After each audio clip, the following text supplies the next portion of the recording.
मी गेल्या बऱ्याच दिवसापासून आंदोलन करतोय, न्याय मागतोय, न्याय भेटत नाहीये.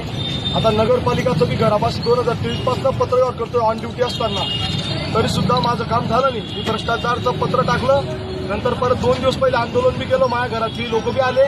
आंदोलन केल्यानंतर मॅडमांनी आश्वासन दिलं, ते आले आणि काहीच केलं नाही. आता गटर अशी वाहते घरासमोर. हा मुलगा 2 वेळेस काय पण आजार झाला. एक तर माझ्याजवळ पैसे खायला नाहीये, माझी नोकरी गेली, मला देशात नोकरीचा अधिकार नाही. 11 वर्ष देश सेवा करून एक आतंकवादी सारखं जीवन जगतोय. पत्रव्यवहार देऊन 30 दिवसानं तो उत्तर मला दिलं नाही.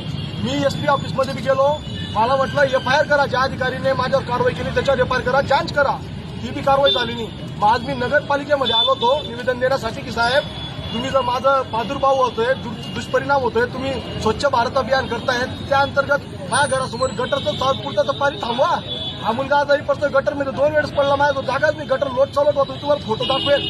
आणि त्या व्यतिरिक्त यांनी मला जेव्हा मी इथं गेलो निवेदन दिलं होतं 24 तासाच्या आत काहीतरी करा म्हणून, आणि मी लोकशाहीच्या मार्गाने निवेदन दिलं आणि बसलेलो होतो. आला आणि डायरेक्ट बॅगा उचल्या आणि ते निवेदन बी उचललं, फाडलं आणि मला 2 लाथा मारल्या त्यांनी. त्याचा व्हिडिओ इंस्टाग्राममध्ये लाईव्ह आहे. आणि त्या अधिकारी मानलं, मोबाईल बी हिसकवला. हो, आम्ही लोकशाहीमध्ये नाहीये, आम्ही दहशतवादी सारखं वागणूक घेतोय. आता माझी हीच मागणी आहे की आम्हाला एक तर कायमचा दहशतवादी करा, या तर स्वातंत्र्य भारतामध्ये लिहून द्या गुलाम भारत.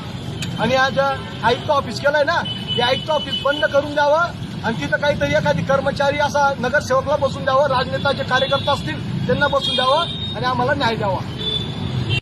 त्याला माझ्या समोर पोलीस स्टेशनमध्ये आणा आणि का मारलं त्याच्यावर दंडात्मक कारवाई, त्यांना पोलीस स्टेशनमध्ये त्यांच्यावर गुन्हा नोंदला जायला पाहिजे. आणि जर त्याच्यावर गुन्हा नोंदत नसणार तर तोच गुन्हा आमच्यावर नोंदून द्या, म्हणजे आम्ही माझ्या मुलाला बी नोंदून द्या. आम्ही दहशतवादी होऊन गेलो आता, एवढीच मागणी. तो मारतो ना आम्हाला, मग आम्ही देशात स्वातंत्र्य आहेच नाही, तो मारतोय. आणि सैनिकाचं त्याला माहिती का ट्रेनिंग, 1 दिवस तरी देश सेवा केली का?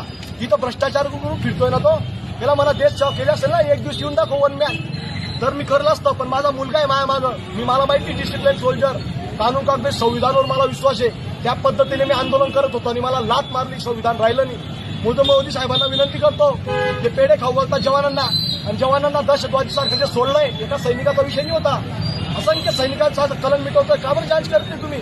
यासाठी मी आता त्या माणसाला बी सांगतो, ज्याने मला लाथ मारली ना, त्याला समोर आणा आणि त्याच्यावर गुन्हे नोंदा. खरंच एखादी कोणी कार्यकर्ता असतील, राज साहेब, उद्धव साहेबांना विनंती करतो मी, जर तुम्ही मराठी माणसाला सांगता ना हा अन्याय होतोय सैनिकावर, बोला आता आणि आणा तुमचे कार्यकर्ता.